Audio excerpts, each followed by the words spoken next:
Welcome to the Marketing Stir podcast by Stirista, probably the most entertaining marketing podcast you're going to put in your ears.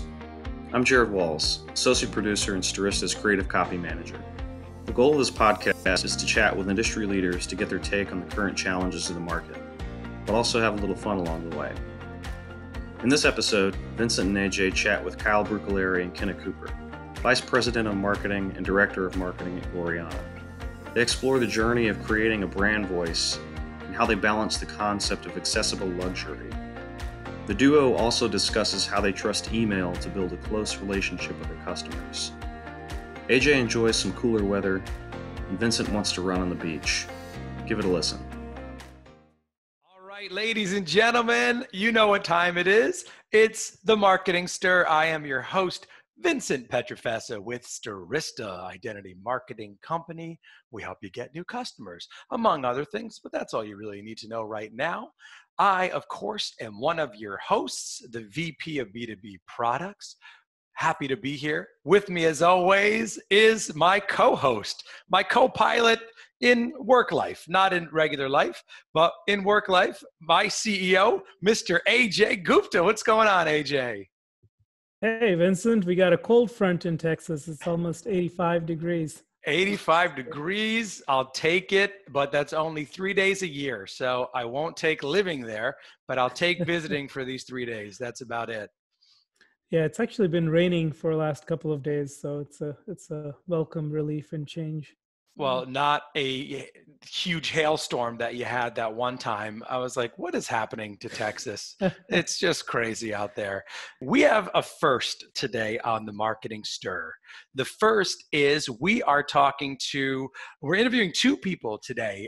We thought it'd be an awesome idea. I love the takes of these two individuals at Goriana. Yep, I said it, Goriana. You'll find out more about that. But we have two amazing guests today, and I'm really excited to have them here. Please help me welcome to the Marketing Stir the Vice President of Marketing, Kyle Brucculeri. Love that last name, Pietrafesa. I'm not going to mess that one up, Kyle. And the Director of Marketing, Kenah Cooper. What's going on, you two? Hi. Hey, Vince. Hey, AJ. How you guys doing? Doing great. It's so great to have you two here. We've had the pleasure of, talking to you before. I love having you both here. I'm very familiar with this brand, Goriana. For those who don't know Goriana, jewelry, there's a store here in Manhattan, but many others, but huge. Two, actually. Two. I didn't see the second one. Yeah, I just. Oh, see, Brooklyn. See, I'm a Manhattan guy. I very rarely venture into Brooklyn. But yeah, Manhattan, I live downtown. I know it's downtown, one of them. And then, but the e-commerce platform that you have is, and what you're doing there is great. But before I get into that, why hear it from me? I'd love to hear your take. Kyle, and then Kenah, tell me about your role there and tell me a little bit about Goriana. Well, yeah, like you said, Vince, and thanks again for having us on. We really appreciate it. It's always exciting to talk to guys like you and let you know what we're doing and how we're growing as a brand. And really excited to be here. But like I said, I'm the VP of Marketing. I lead the e-commerce and marketing departments, and work very closely with Kenah to kind of craft our message and our voice as a brand, and to really create a connection with customers and really propel this brand forward. I think, I started roughly 18 months ago. Kenah's been here for a few years, and our goal is growth, and which is kind of interesting for a brand like ours. We're not a startup. We've been around for 15 years, founded in 2004, 16 years now. And so, but we're really experiencing startup-like growth, and it's a really exciting time for us to be here and be, at the forefront of the company. As I like to tell the team all the time, we're the marketing team. We are the first thing anyone sees, whether it's, our content, our social media, our website, our stores. We lead all of that, and, we support each other, and, with the goal of continuing to ride that hockey stick upward. Awesome. And Kenah, tell us about, your role there. And I always like to ask this of all of our guests. Talk about your role, and then why marketing? How did you get into marketing? Sure. So my job at Goriana is to help lead the branding and creative side of the marketing department. So not only are we brand protectors, but we produce every word and every image that is customer facing. So it's a really, like Kyle said, exciting journey for us. This company was predominantly wholesale for the last, I would say, really 12 or so years. And we really made the switch when I came on about 3 years ago. And it has been that upward journey to really create a brand story and a voice and a point of view. So really proud of the job that the team's done. And we are learning more and more about our customer every day and what they identify with and what they like. And it's super fun. Why marketing? I always thought I was going to be a magazine editor when I was growing up. And then when I got to college, that was really when digital was taking over and print was rapidly declining. So I started taking classes in marketing because I identified that what I love about that was the storytelling. So now here I am. I've been out of school for 7 years and I'm a professional storyteller of sorts. And it does feel like I made it to that editor job because I'm constantly looking at our catalogs and our emails and our social and our web assets and our ads and really driving into it with Kyle and making sure that it all aligns with our branding. I like that. Protector of the brand. That's the first I've heard that. My official title. Yeah. Now are you wearing is that Goriana jewelry right there? Yes, it is. I have our new Venice necklace on, a Parker gem, and my Parker charm initial. When I look at this jewelry, I smile about it because I feel like I want to run on a beach when I Yeah, good. Which is a weird thing to say. I don't think I've ever said that before. Our job. AJ's laughing because I don't think I've ever said that before. It's to me, it's like it's fresh and it's affordable. I mean, it's very affordable. The quality, it's like it's kind of brings me to a happy place when I see it. And tell me about, this is just me seeing it, but in both of your words, what do you think separates Goriana from other brands? From my perspective, and obviously as a guy, right, and having a different viewpoint than most women, who is, comprise the majority of our audience, right? Although, guys do wear our jewelry. I think it's attainable. It's accessible luxury, I think, is one of the kind of phrases that we like to use, because like you mentioned, our price point isn't very high. It's very, accessible to a wide, variety of people, but you have that high-end luxury feel to it. So you can look like $1 million without spending that much. And I think that appeals to a lot of people. And I think it represents our core values as a brand, right? We're very inclusive, but also high end. We're from Laguna Beach. We're from California, and as a California-based brand, it's a melting pot, and so is our customer base. And we want to make sure that we represent, those values of being inclusive and being welcoming, but also being beachy and attainable. Everyone, loves the beach, or at least most people love the beach. And most people, when you picture a vacation, where do you picture? You picture it on a beach somewhere. And I think we like to be able to evoke that vibe and that feeling. And like you said, I mean, it makes you feel good, and and I think that's something a lot of our customers can relate to, and when they wear our jewelry. Yeah, I was going to say inclusive as well. And I think that's really a breath of fresh air in our industry. I mean, we have a lot of competitors that produce extremely similar product. But the thing that Kyle and I really challenge the team to do is always speak in an approachable tone. And our tone is that's between friends. So we want our brand to not only have approachable price points and approachable product, but we really don't want to be, speaking in this holier than thou voice or in this fashion voice in our email or in any of our assets. We want to talk to you like we're your girlfriend. And that's where we're finding a lot of success and building a lot of community. And was there something that happened that made you guys go from wholesale to more of the retail e-commerce strategy? Yeah, so Kyle can speak on the nitty gritty, but I mean, just on a base level, we started to open our own stores. The story is all the same with all of these brands that were once wholesalers and then have made the shift to D2C. Our wholesale partners are incredible and we're still with a lot of them. However, they really were driving the messaging and driving the product and the production cycle. And so we wanted to really bring that in-house and take ownership of it. So we started our store expansion in Laguna, right in the center of town, and then hit into LA and Venice and our first store in New York, and then have opened 15 stores since then in the matter of 3 years. And do you kind of foresee continuing to just going towards a D2C path only, or do you see in the long term having a mixture of both strategies?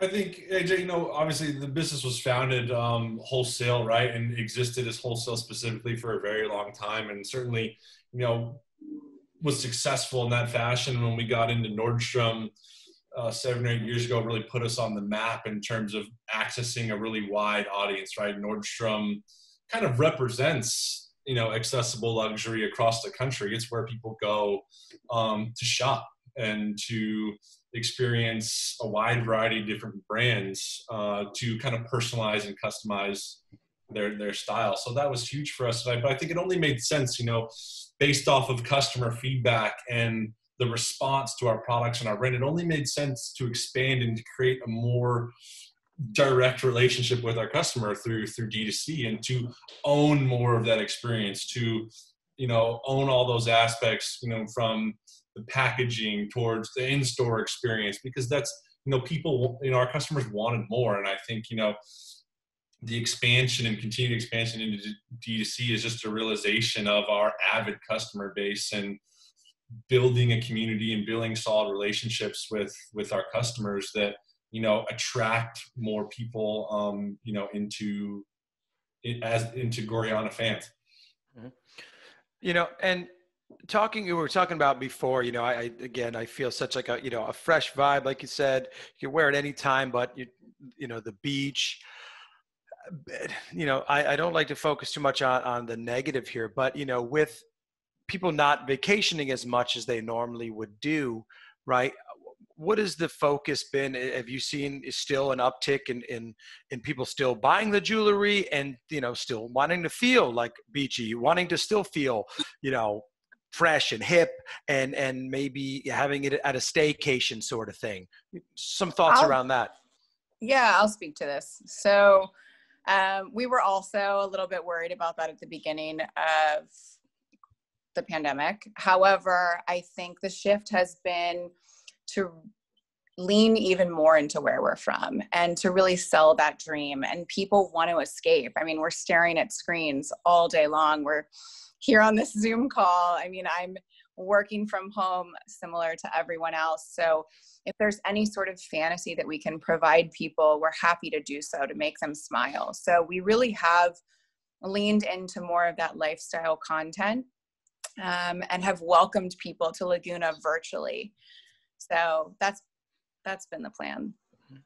Yeah, I think to elaborate on that, on what Kenah said, it's really been about expanding on that sense of community. I mean, I think when I see billboards all the time, right, from the CDC saying alone together, and we all are separate, you know, right now, or supposed to, you know, mind our distance, really. And I think for our customers, right, it was really about having that empathy, understanding that we're all separate, we're all apart, but, like, you know, we can really grow through our community and connections with one another as Gorjana fans, and really provide something as a brand that they're missing elsewhere. I mean, our customers, you know, you could buy jewelry from anyone, from anywhere, but, you know, people gravitate towards our brand, and we hope they do, at least because of that sense of community and that vibration. They're not just getting another necklace or 3, right? They're getting that feel, that vibe, and they're getting all that, you know, that brand experience that, you know, we aim to show through our social media, our packaging, you know, our customer care, our stores, our retail associates, all of these touch points are designed to bring people into the fold and create a really positive experience that, when you walk out of a store, when you open our box, when you talk to customer care, you leave feeling good. And I think that impression of being part of that community has been really impactful over the last 6 months. Totally. And what are some of the marketing channels that are effective for you guys that you focus on? I think first and foremost, the direct ones where we have the opportunity to build a really close relationship with our customers, and that's email. I think one of the big emphases in the last 18 months, I know, with Kenah even previously, is to create a better connection and to create more meaningful touch points with our customers. And that's by giving them more content, but not just any content, quality content that they want. Stuff that, and Kenah will elaborate here, can educate them on style and how to layer and so on. And I think that email has been, a huge part of our growth in terms of retention and getting customers to come back and building our relationship with them. I think, I can't understate how important it's been in terms of spreading awareness and maintaining and building on that, the community and the relationship we're going for. But obviously we, from marketing channels, we do everything A to Z, from, Facebook and Instagram to Google to affiliate marketing. We kind of cover everything we can that we feel is a good touch point to not only attract customers, but to get them to come back as well. Yep. And what do you see? This is something it's maybe a little off topic. It's on topic for what we're talking about, but maybe not marketing related. What are some of the trends in jewelry right now? Is it layering? Only reason why I asked that is my wife had on a few pieces. And I was like, look at you, LL Cool J herself. She was putting in this layering. I've been noticing that more. Again, this is the first in the marketing stir, but let's talk about it. Sure. So layering is trending right now, but that's a part of a bigger trend that we're seeing, which is personalization. So especially in today's day and age where we are all on these Zoom calls and you need to have a nice shirt on, jewelry is an awesome way to not only feel put together, but also to make this whole look you. So we are seeing our customers really respond to things like charms and engraving, different color choices. And then with layering, the messaging that we're always leaning into is that, not only does jewelry always fit, but you can make it your own by mixing and matching and stacking to your heart's desire. And I think with our attainable price point, we make that easy. So we're seeing a lot to get more granular, we're seeing chain links trending. So anything from a larger paperclip link, which is an elongated link, to smaller little mini chains. We're seeing gemstones. So we incorporate a lot of genuine gemstones into our pieces. And then we're seeing dainty stacking rings. So we recently released a fine jewelry collection in August, and people are really responding to that because those stacking rings can be mixed and matched, like I said. I like that. See, we're getting deep here, AJ. These are things I want to know, though, because you guys are learning stuff in fashion. Well, that's it. And but like you said, this is a marketing podcast. We get deep there, but there's a lot of people. There's people listening to this who wear jewelry, and there's people who are on Zoom calls and working from home and want to dress up a little bit. Maybe they're not buying as much clothing as they normally would, but a little bit they could dress it up that way. Go ahead, AJ. I was just going to say, I never even heard of you running, let alone running on the beach. And you're talking about layered jewelry, so this is progress. I told you this is a lot of firsts today, and I run on the beach. Not so much in New York City beaches. I wouldn't do that, but no, you don't do that at all. But one more from me, AJ. I want to, and then I just want to back up a little bit because the story of how the company started is very unique, right? It's not like one of the it's not like some of those companies out there. It's a family company, right? Talk to me about the owners of the company. Jason and Goriana are the co-founders of Goriana. They are a husband and wife team. Like Kyle said, they started the company 16 years ago. It was a mistake.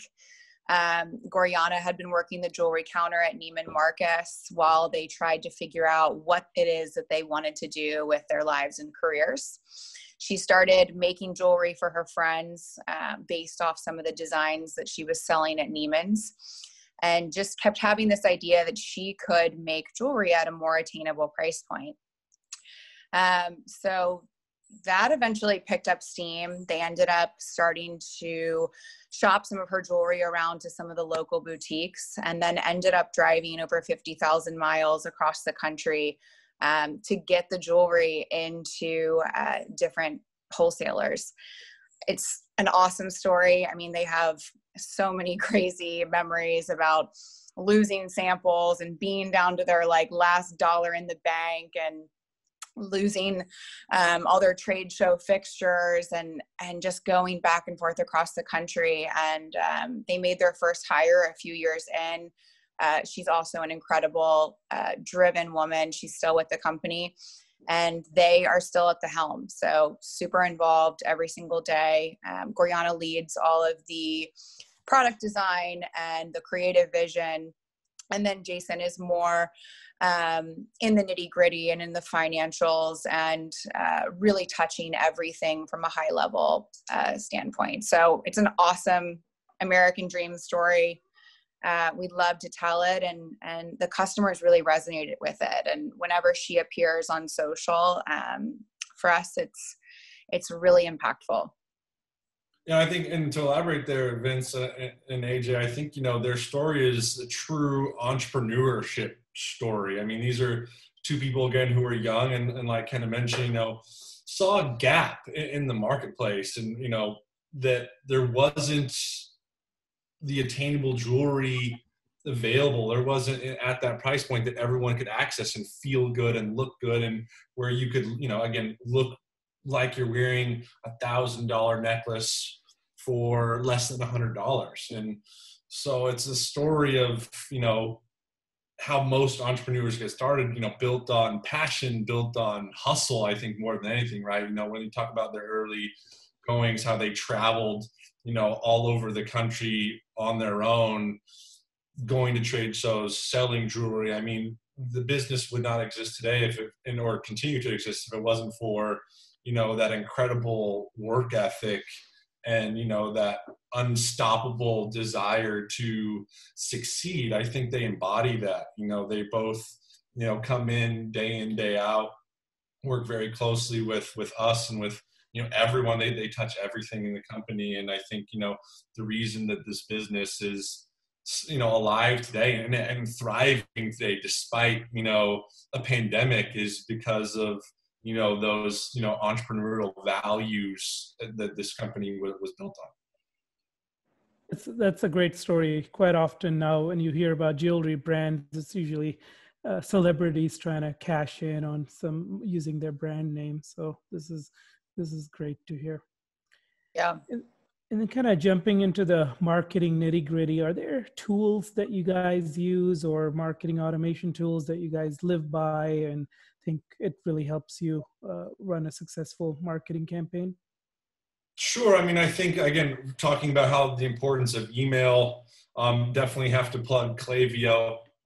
They're really been a fantastic email partner for us, allowing us to build personalization and automation into our relationship building efforts with our customers, so that we're sending our customers the right message at the right time that is going to be the most appealing to them.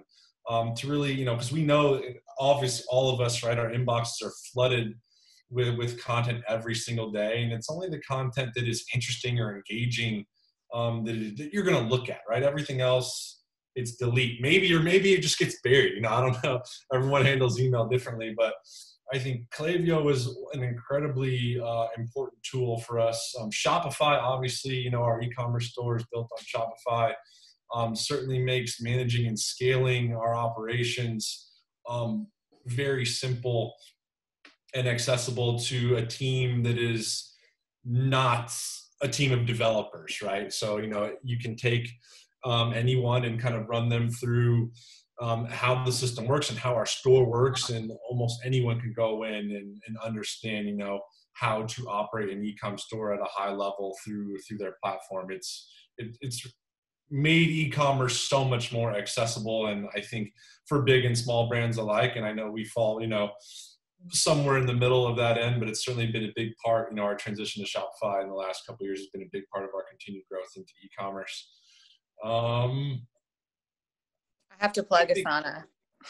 Asana, go ahead, Ken. That's a Asana is the most amazing digital checklist, but I mean, from the branding and creative side, every single season or delivery starts in Asana and goes through these multi-level templates that we've created. And it's just such an incredible way to keep everyone accountable, keep all of our notes in one place, keep everything on a timeline. And there's different, visual aspects that are really good for my team in particular, who are visual by nature. That's great. I haven't heard of that tool, but email is something, we got our start in. So I'm a big personal believer in email marketing as well. So I'm glad to we actually have expanded there. I think a lot of our marketing stack revolves around how to enhance our relationship with customers. And I think one of the new apps that we're working with is called Endear. And it's more of a personalized messaging app through SMS that is leveraged through our stores. So our stores now, and our stylists at our stores, are now accessible via a specific phone number that an actual real person responds to and engages with. And so it makes, whereas emails, right, can be, and we try to, blur the line as often as possible between, individual actual personal emails and kind of more broader emails that appeal to a larger, segment of our audience.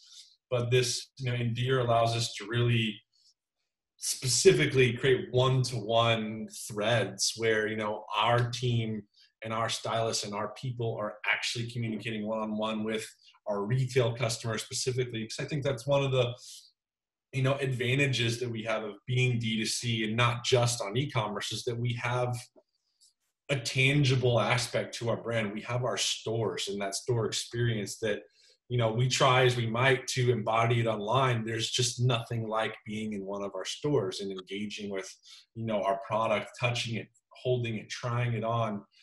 Being styled by one of our retail associates.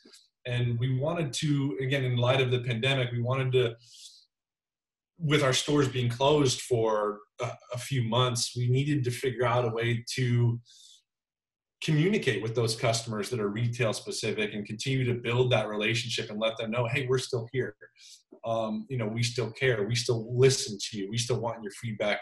We're still online.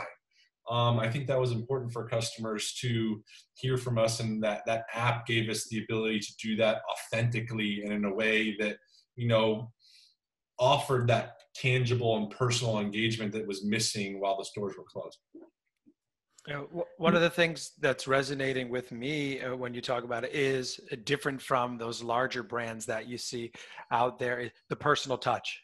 Both of you mention it, the personal touch, the personal experience of being a Gorjana customer. So I love hearing that. And we love at the Marketing Stir when you show love to tools and programs and software that are working well for you and making your job as marketers easier. So I'm glad we talked about that. I want to go back to something that AJ mentioned there. AJ, you talked about sometimes there's a celebrity out there who is doing his or own thing and has their own brand, but oftentimes you'll see a celebrity just rocking, the gear or rocking jewelry. Was there a moment that Gorjana had where someone, of celebrity stature just happen to wear your jewelry and you're like, all right, check this out? Yeah, I'll speak to that. So there's been plenty over the years. And then before Kyle and I I would say probably 5 or 6 years ago, there was a larger focus through an old PR firm that we had on celebrity product placement. Okay. Recently, we've had Christina Applegate on that new show, Dead to Me. She wore our Parker necklace, which is our #1 best-selling necklace. And that was awesome to see. We had so many customers on social reach out and tell us that they have the necklace or where can they get her necklace. So that was really awesome. But I mean, personally, our focus isn't on celebrity. It is on our customers. And we go out of our way to repost our customers on social, where we have over 200,000 followers, and to really make them feel like they're the stars of the show. And it's way more impactful, I think, to see, you know, real live people wearing this jewelry and rocking it and styling it. So those are our celebrities, our customers. I like that. You know, was it an actual was it an actual initial that Christina Applegate wore? I watched that show.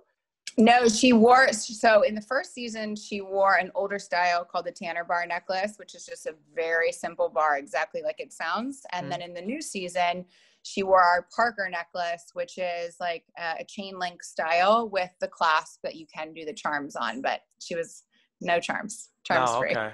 Oh, yeah, I watched that show. I did. Yeah, when we'll get to, you know, shows that we binged later on in the program, because there is a personal side to this podcast as well. Go ahead, AJ. Now, I was going to say, maybe if you wore the necklace, you could get retweeted. So. Yeah, I'll repost you. Yep. I'm our resident social media coordinator. You're looking at her. That's awesome. Yeah. Great. You know, but, you know, go ahead, AJ. You were saying. Yes, I was curious kind of on the, you know, it makes sense on the using email as a channel when it comes to the D2C brand. In terms of when a individual comes into the store, which by the way, I think it's great. I just saw an article, the last Blockbuster is now a Airbnb, so you can experience 90s movies and kind of spend the night there. So. But from the store experience point of view, how do you guys find, how hard is it to get them to share information back so they can be added back to your tools? Because a lot of clients we work with are traditional retailers, and that's always a concern for them. How do we collect information without, you know, looking like we want their email? We have a process in our stores, and it's very simple. It's at checkout. Every customer is asked to fill out a customer care card. And that's for twofold reasons. The first is so that we can have their email, and the girls do explain to them, you'll receive updates and information via email. It's so that they can receive catalogs when we're running a print catalog. And it's also so that our store managers can send them a personal thank you card if they're a new customer. And that's a handwritten thank you card. So we have a pretty high percentage, Kyle, if I'm not mistaken, of customers filling out those cards in stores. So it hasn't been an issue for us. You know, a lot of our messaging, we like to phrase is between friends. So we're not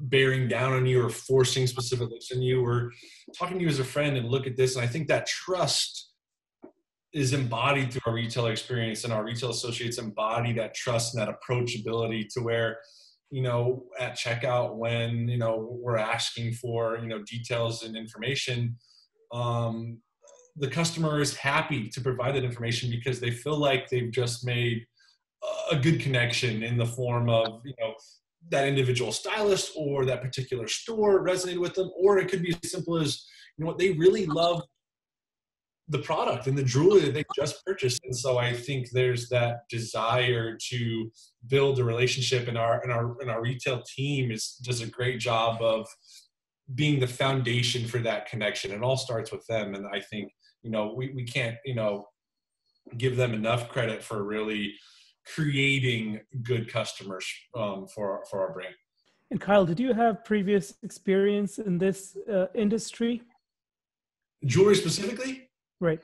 No, I founded a digital marketing agency here in California 7 or 8 years ago. And strangely enough, was already a Goriana customer. I actually was gifted a Goriana bracelet way back in the day, I think in 2009 or 2010, back when, you know, there was a small unisex line. And from that point on, I'd always paid attention to it because even me, I really liked the style, the accessibility. You see, you know, if you go into Neiman Marcus, for example, there are bracelets that are $600, $700, $800, $1,000. And as a guy, you know, when you spend that kind of money, you're usually looking at a really nice watch. But, you know, I've always been, you know, more of a bracelet guy, and it spoke to me. And so I followed it for a long time afterward, and always, you know, as a, you know, looked to Goriana for gifting my mom, my family, my girlfriend.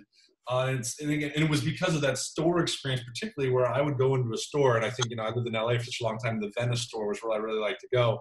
And every time there was just a fantastic group of girls in there, and I would tell them, you know, I'm shopping for this, and they would help, you know, they would help me figure it out, and they would make it so easy for me to buy something that I knew she was going to love, and gave me that confidence that I can't screw this up right now because I have their help. And so it really made a big difference. But anyway, I digress. I think, you know, somehow I got connected with Jason, I think via one of our actually longtime consultants here at Goriana, and he connected us with my agency, and we could kind of work together on a handful of projects over a few years, from email to paid search. And then it got to a point where Jason and I got really close, and, you know, we thought it made sense for, you know, for me to come in and lead the team from an e-commerce and marketing perspective. And Kenah, did you know of the brand, you know, in college and before that? I did not. However, when I moved, so I went to college in Boston on the East Coast, and then moved out to California, became a Goriana customer because I lived in Laguna at the time. So I walked past the store all the time, popped in. I also would gift our products, specifically our Power Gemstone bracelet, which is one of our like lowest price points, I think at $38. I had interned in all fashion positions in college, so wasn't sure how I landed in B2B. Mm-hmm. And met Jason as well, just through a mutual acquaintance, had a few lunches, and I think 6 months later, came in and helped him start a brand new marketing department from the ground up. So when he hired me, it was just me. I started as a marketing coordinator, which meant everything. And then was promoted into marketing manager. I started hiring a team under me. They so graciously gave me the content and creative team, which is what I wanted so badly, because I knew the two had to be linked. And then Kyle came on about a year later and has really led us to new heights since.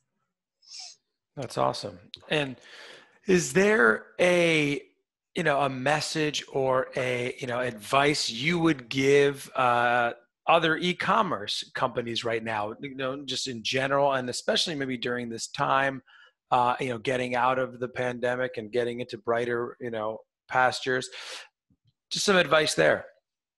I think at a high level, you know, listening to your customers, I think, is one of the most important things you can do, and figuring out a way to get their feedback. Obviously, we have a pretty big social presence, and we're able to capture a lot of feedback through social media, but I think a lot of listening can be done through data. I think that's the great part about e-commerce, is that there are so many things to measure and to track. And if you really dive into customers' behavioral traits and understanding what they like to purchase, where they like to purchase it, how much they like to spend, what they like to purchase together, always points you in a pretty good direction for what to do next and how to create more good customers based off of, you know, the good customers that we have. I think that's really the foundation of everything that we do, is that we have a really big audience, and lucky for us, at this point to have it, and that we've gotten to this point. But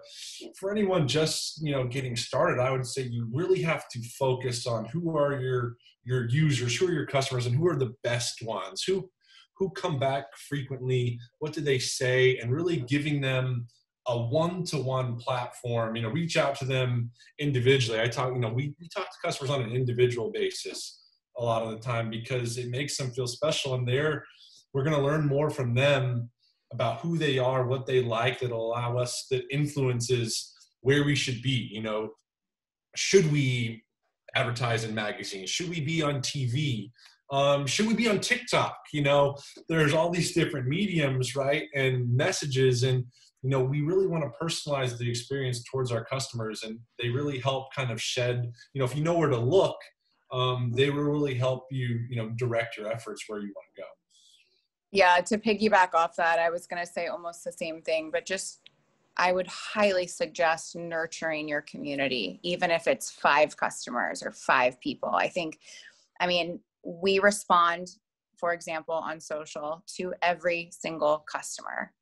We personally respond to them. And I think that especially during a pandemic, especially when everyone is nervous and we want to build that loyalty, you have to not only nurture, but cultivate a sense of community and a sense of belonging. So. And have you guys considered doing any sort of loyalty program? Is that on the horizon at all? Stay tuned. Don't you even say it, Kyle. He knows I want to tell you guys everything, but I can't. It's, it's been a long time in development. We're working on it really hard, and stay tuned. It has a really amazing name. You'll know it when it comes out. Sounds like a breaking news story. I know, that's it. We're marketers. We have to keep you fascinated. I thought we'd get to break some news on the marketing stir here, AJ. We'll have to wait.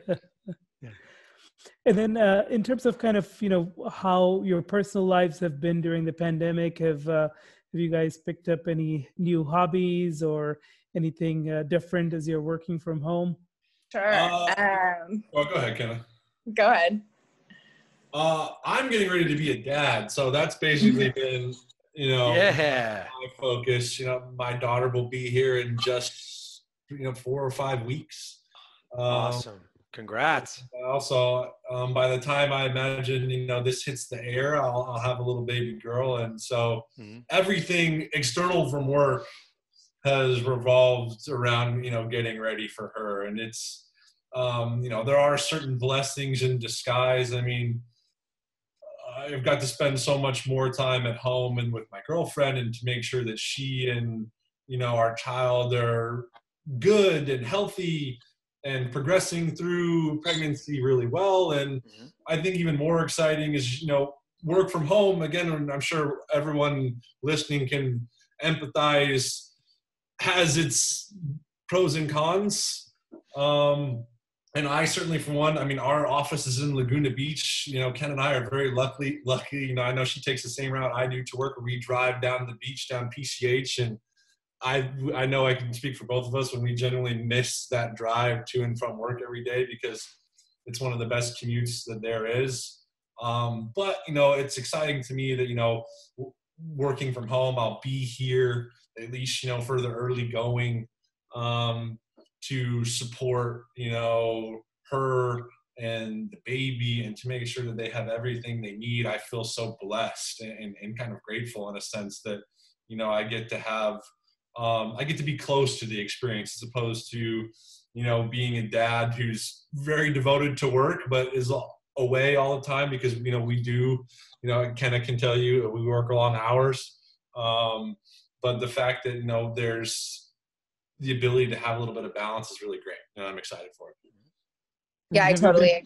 Oh, go ahead. I was just going to ask, have you been using that cycle in the background much?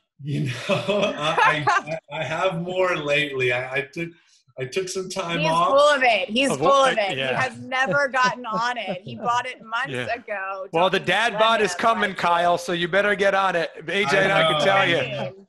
Why do you think I'm wearing black? The dad bod is very much under here.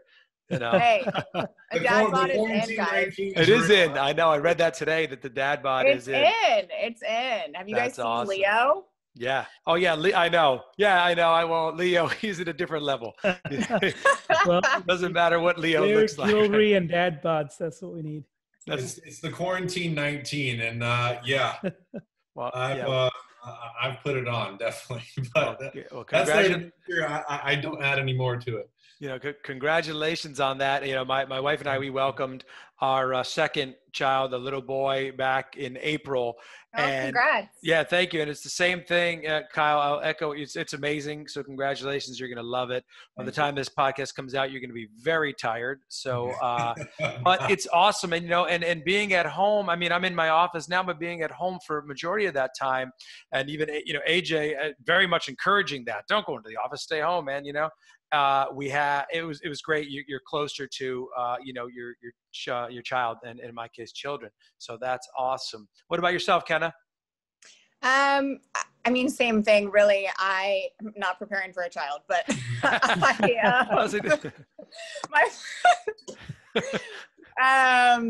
but I think to Kyle's point, we both,